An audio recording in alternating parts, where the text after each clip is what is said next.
the Androscoggin River Valley, the people, the places, the events, the history, all that makes up the vibrant story of the towns of the Androscoggin River Valley from Lewiston, Auburn through Mexico, Rumford, and Bethel to New Hampshire. Welcome to the May 2016 edition of Today River Valley. Today River Valley is the video news feature program of the towns of the Androscoggin River Valley in western Maine. My name is Phil Blampede. I'm the host and producer of the program. Well, this month we're going to be taking a look at how the state of Maine organizes its educational system and how there's a bit of turmoil and change going on in that system these days. And then we're going to have a visit with Governor Paul LePage as we go to a town hall that he presented in Mexico, Maine last month. Take a look. Towns all over Maine are trying to pull out of their school districts. Why? Well, the state forced smaller districts to consolidate into larger ones to become more efficient and cost less money, but it hasn't always worked out. We'll look at the situation from both the state and local perspective. And then we'll see some excerpts from Governor LePage's town meeting visit to Mexico, Maine, where he made many of his characteristically feisty comments. All that after a few messages from local businesses.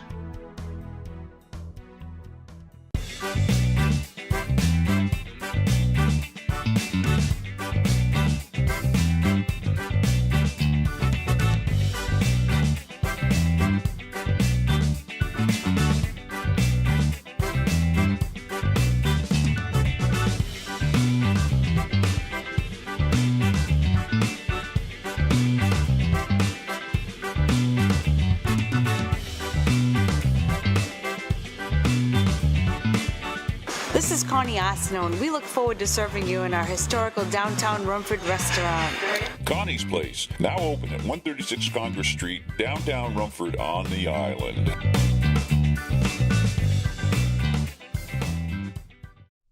Let's look at Turner, Maine, a town with a country feel, located just north of Lewiston, Auburn. Centered on busy Route 4 is a vibrant business community with numerous stores and services. Let's take a look at some of them. For 3 generations, R.E. Lowell has been the family-owned lumber and hardware business with locations in Buckfield and on Route 4 in Turner. Whether you're a professional contractor or a do-it-yourself homeowner, R.E. Lowell has what you're looking for. Become part of the family. When you're looking for hardware or lumber or building supplies, look to Lowell. Looking for an inexpensive but reliable used car? Shop Duval Auto Sales on Route 4 in Turner. Just check out these great reviews on Google. Hi, this is Darren. I'm the owner of Duval Auto Sales. We've been selling quality used cars to the hard-working people of Central Maine for 20 years. Open Monday through Friday, 9 to 5, Saturday by appointment.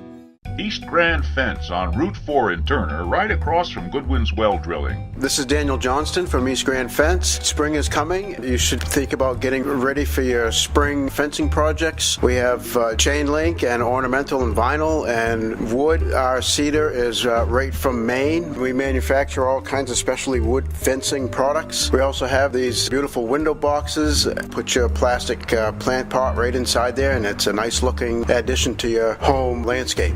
East Grand Fence, stop in or call for an appointment. When you think of Subaru, think of RJB & Son. We thoroughly service every Subaru we sell and specialize in Subaru auto repair to ensure that the car you drive is 100% safe and reliable.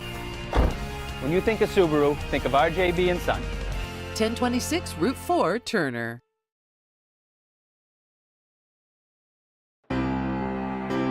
The thing about Pat's Pizza is that it's informal, but the food is really good. It's not just pizza. They make their own dough there, they make their own lasagna there, and it's a very comfortable place. You go in and it's a rustic post and beam interior.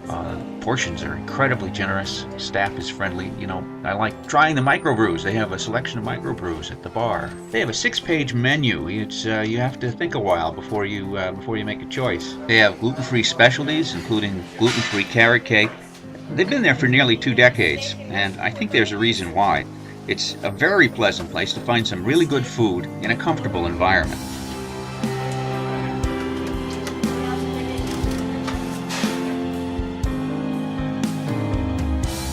Pat's Pizza, it's not just pizza. Visit us soon on Route 2 in Bethel. Call ahead for takeout at 824-3637 and like us on Facebook.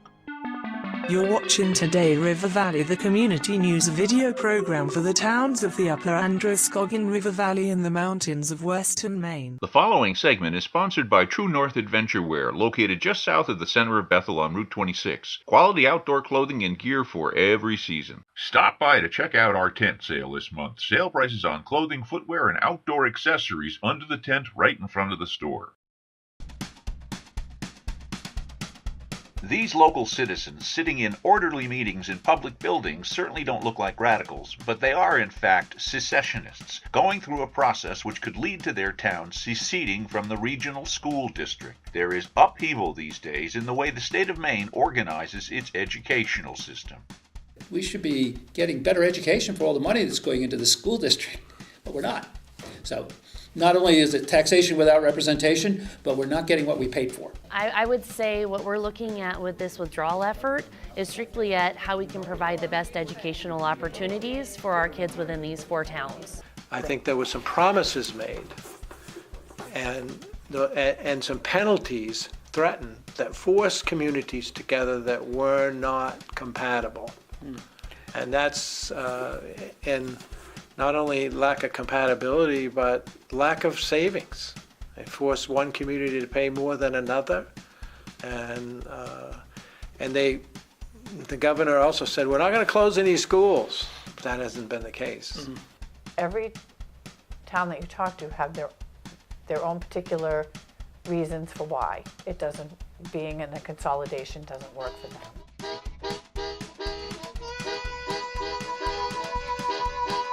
Several years ago, the state decided it would be more efficient and less expensive if the state's many small school districts were combined into larger districts. The Department of Education ruled that many towns would be required to join larger regional districts, and so new large school districts were formed all over the state.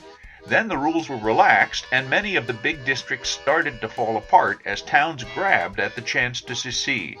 Hi, my name is Susan Bodwin. I'm the Director of School Finance and Operations for the Maine Department of Education. Fewer school units would be a lot less costly. The larger, like I said, anything 2,500 or more is usually less costly per student to operate. The effort by the state to create larger school districts resulted in a decline from 290 districts a decade ago to 247 today. But it has also sparked a reaction, an upsurge in withdrawal efforts. 25 towns, including Andover and western Maine, have succeeded in withdrawing from their districts. 13 more are currently in process, and 23 started a withdrawal effort that eventually petered out or was defeated by voters. Closing the local elementary school is probably the strongest motivator for a community to withdraw. I mean, financial is the promised savings for a lot of these towns that consolidation was supposed to bring just didn't happen. And so that forced some communities to consider withdrawal.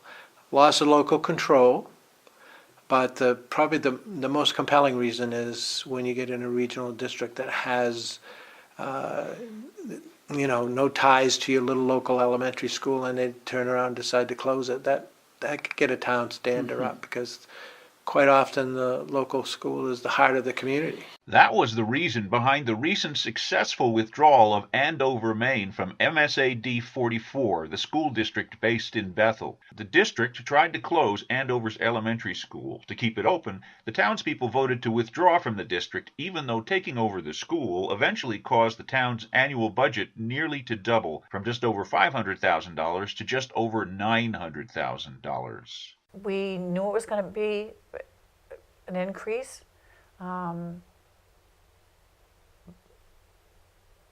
But really, in my opinion, most everybody is very satisfied. They knew it was going to be this way. And we'll see. We'll see how it goes in the future. There's a lot of costs that sometimes they don't know what they're getting into. And we are finding that there's a few units that have said to us, gee, I don't know if we would have done this if we had known how much it was going to cost.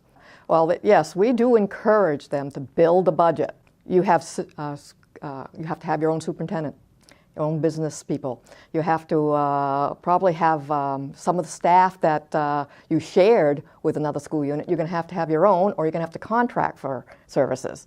All of those can cost more.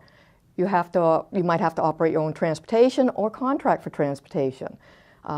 If you have a school, you'll have to provide child nutrition services. That's federal law. And that's what we're trying to make sure, is that this is a good decision for them, and they vote in a way that it's the right thing for them.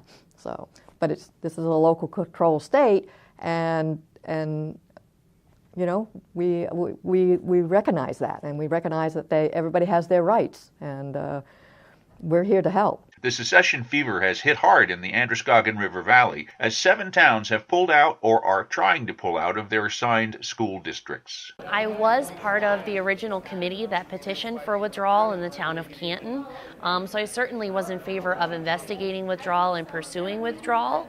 I personally am a mom of 2 young kids, ages 4 and 2, so I'm invested in whatever we can do to make sure that our kids are going to get the best education. So I think that withdrawal could be a good option for our 4 towns, but until we see all the financial implications and really get through the negotiation process, I'm going to reserve judgment on making a formal opinion. This is probably a result of the repeal of the penalties. There used to be penalties for school units to, if they were below a certain size or didn't belong to an RSU or an SAD. There are 3 other reasons why they might withdraw from an RSU. Partly due to they're not dissatisfied with the cost sharing. They feel like their education cost is too high. It might be because of a school closure. They're attempting to close a school in a particular town, and they don't want it closed. Or they might not feel like they have enough votes on the board to make a difference. I think they will probably settle out at some point in time. I think it's partly being driven by the cost of education. It's expensive to operate schools and provide education. As we try to achieve a little more, trying to do some changes in the school funding formula to not make it disadvantageous to be in an RSU, as in accordance with the formula. So we have some things in there already. We did make a change for debt service this coming year, so that should help prevent some of the withdrawals. I've talked to some of my school finance people. Think of some things that would keep people in the RSU. So, you know, structuring the formula so there's some sort of benefit to being in the RSU, I don't think there's any disadvantage now, but I think there would be a benefit. I would like to see a lot more effort on cost sharing, changing cost sharing formulas rather than seeing towns withdraw from a district, because I don't think it benefits them to really withdraw. So it's a rare case. So.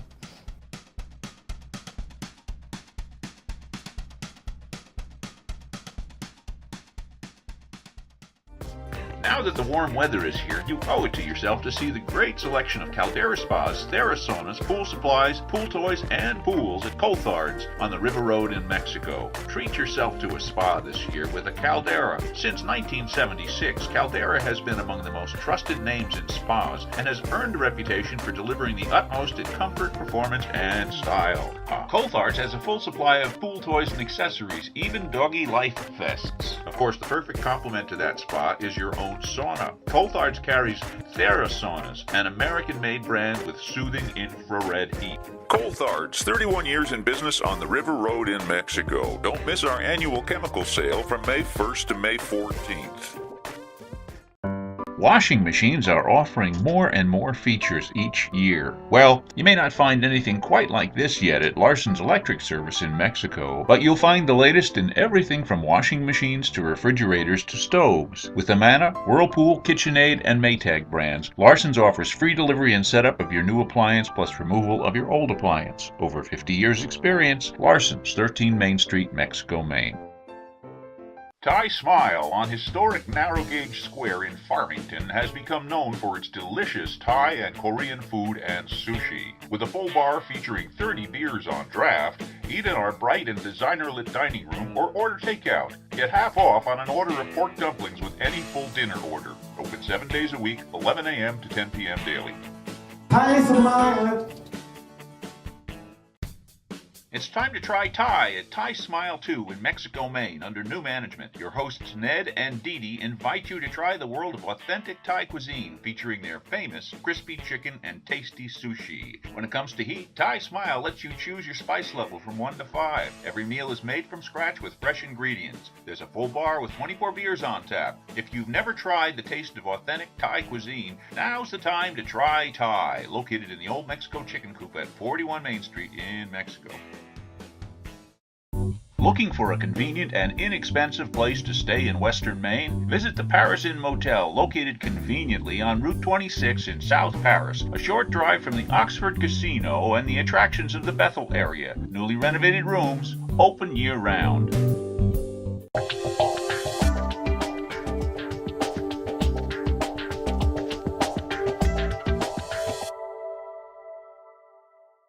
In our last segment, we looked at the way towns all over Maine have considered seceding from the large regional school districts for a variety of reasons. In Western Maine, school costs and the desire to keep local schools open have been the primary reason for secession efforts. But all over the state, a more basic reason, according to Suzanne Beaudoin, is the rapidly dwindling number of students.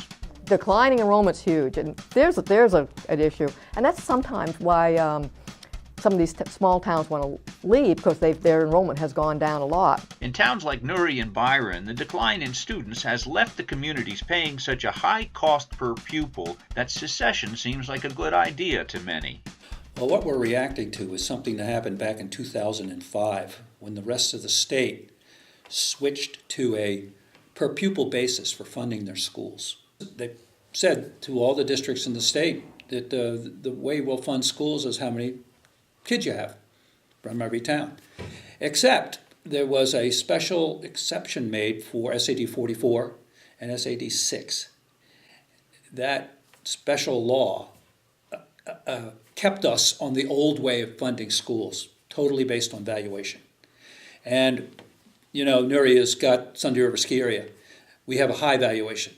And so, but we only have 25 kids. So one of the obvious things is we're paying at about almost $120,000 a child to send to school. $120,000 when the state average is something like $10,000. And the other towns in our district are paying much less than the state average. Plus the fact we have no vote on very little vote on the school board. School board representation is based on population, and we get 4% of the vote on the school board. I think it's 4.4%, something like that. Yeah, and yet we're paying over 38% of the budget. So it's taxation without representation. We have a huge decline in enrollment. I mean, about 5 years ago, we probably had 8,500 more kids in the state. 10 years ago, we had about almost 23,000 more kids in the state, and 15 years ago, we had about 34,000 more kids. You get to a point that you have to decide either you're going to close a school or you're going to reduce staff, or because you just don't have the students anymore. So that's somewhat what's driving some of this. If you're losing more and more students every year, you don't get as much subsidy. So. And that's an effect you end up having to pay more locally. In RSU 10, Dixfield and its neighboring towns began trying to secede when the district suggested it might change or close some of the local schools in order to solve the problems of declining enrollment and half-empty schools in the Rumford area. To kind of put, a different spin on this, will we ever know, like, if we didn't withdraw, if it got turned down, because I know every town has to vote, so if for some reason this fails, then going back to the architects' reports, are any of their schools usable up there? In all honesty, some of that information we'll have too. We're trying to get information as to what those reorganization costs. So that's an important cost to keep in mind. Right. I mean, when we had that big forum here, we were never given any cost, any idea on how much. But when you started looking at what they want to do, they want to close our middle school, which is a perfectly good school, but yet. And that was just like mind-boggling. The risk of local school closure was also behind the successful withdrawal of Andover from MSAD 44, the school district based in Bethel, Maine. Of all the local efforts, Andover's is the only one so far to have succeeded. you know, you hear about, well, a large town, a large school system can offer so much more. You got to agree with that in some cases. But there's nothing wrong with a small school either, especially in the elementary levels, in the small grades. There's absolutely nothing wrong with getting a real good foundation for elementary students, young elementary students, in their own little town where they know all the kids, their fellow students, and they can go on from there, as opposed to being immediately thrown in to a large group. They don't know half of them, little cliques form here and there, you're in this one or you're in that one, and that will carry with you. But when you come out of a school like here, you're open to anything. You have your basic foundation, your learning skills, and you take it as far as you want to go with it. The status of the withdrawal efforts in the towns in western Maine at the moment is that the 4 towns wishing to withdraw from RSU 10 are still working on their proposal. The town of Byron is in the final stages of negotiation with the school district. Town of Newry reached an impasse with the school district, and its withdrawal effort is on hold. And the town of Andover, as mentioned, has left its district and is now running its own school.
So come on in. Let us open new doors for you. After all, we are the people-pleasing agency serving all your real estate needs.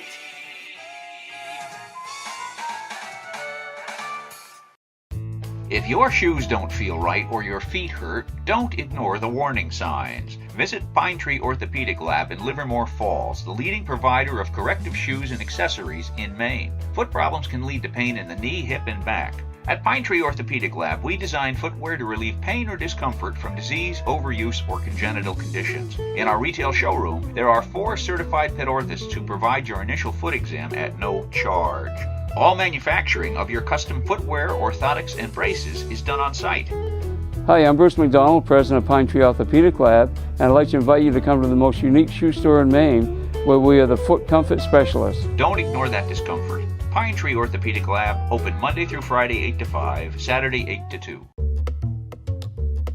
Don't drag your wash all over the place. If you're in western Maine, you have 2 great places to get your clothes clean. The M&K Laundromat on Route 2 in Mexico, right next to Far East Restaurant, and the Quick Clean Laundromat in Bethel at the corner of Railroad Street and Main Street, just a few steps away from Bethel Village. The M&K is new, clean, and bright, equipped with everything from inexpensive single-load machines to large-load machines to do your whole wash at once. There are plenty of dryers, so there's no waiting when your wash is done. There's a restroom for your comfort and convenience. Both our Mexico and Bethel locations have a complete security system with video cameras to ensure our laundromats are safe for you and all the items in your laundry. If you don't want to do the wash yourself, consider our drop-off service. Enjoy our Wi-Fi as you do your wash. Mexico is open from 5 a.m. for your convenience. Bethel is open 24 hours, 7 days a week.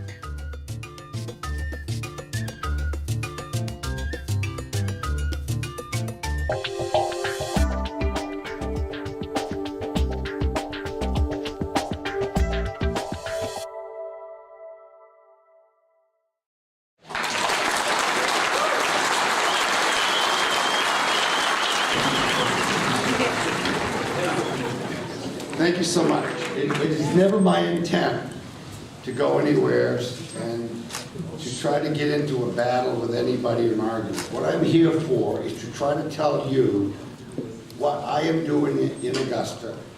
I guess my concern with Maine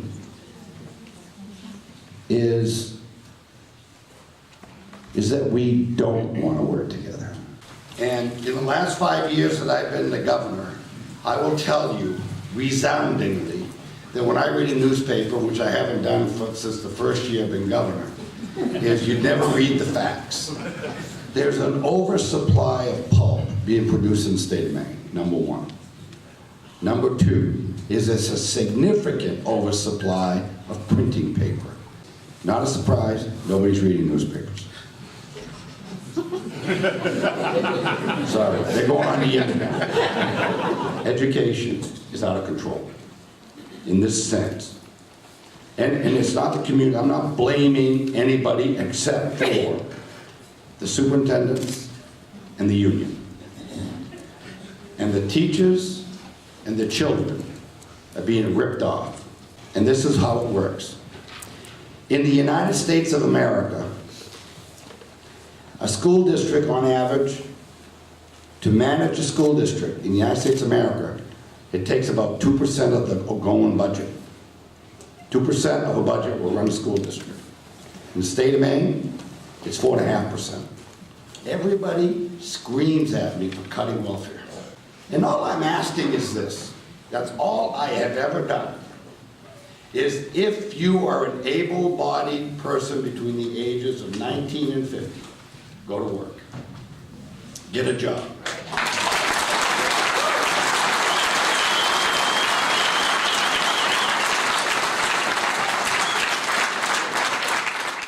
Our tax structure and our regulatory structure of the state of Maine is gone over the top. Regulatory, I believe, as your governor, that it is important that we pay attention to our environment and that we're a good steward to our environment. It is my job to find a balance between good paying jobs and the environment. We have Verso and JAG, we have Catalyst here in Rumford, Mexico area. I think they're a phenomenal company and they're important that we work with them and keep them here. We have to keep those mills alive. We have to keep those mills alive.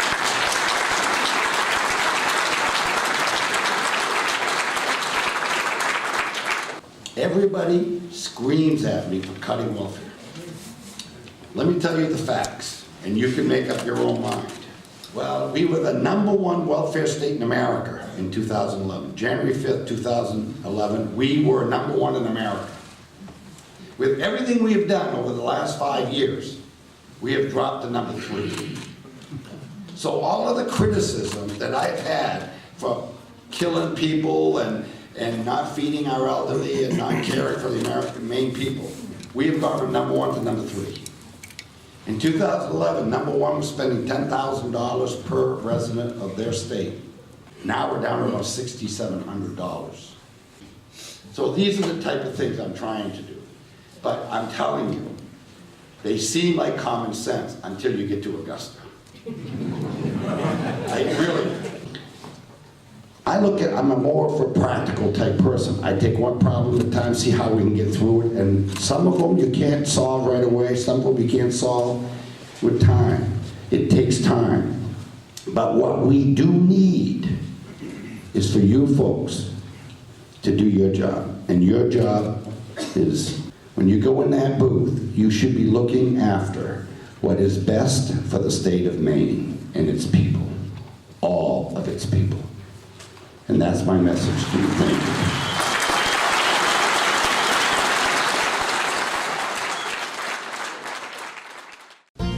If you love your plants, then you need to visit Northern Roots Grow Supply on Route 26 in Greenwood, Maine, a store with one of the fullest grow store inventories around. From bulbs to ballasts, fertilizers to fans, nutrients to netting, seeds to soil, trays to trimmers, and pots to plants, customer service is our priority. We've got it, or ask us and we'll get it. We have trimmers available for rental and would always like the opportunity to bid on your next garden setup. Try us. You'll love us. Let's grow with Northern Roots Grow Supply in Greenwood, Maine. Your plants will thank you. Open 7 days a week. Well, that's it for the May edition. If you want to get in touch with us, write us at Today River Valley, P.O. Box 159, Roxbury, Maine 04275. This is Phil Blampede, the host and producer of the program. See you next time.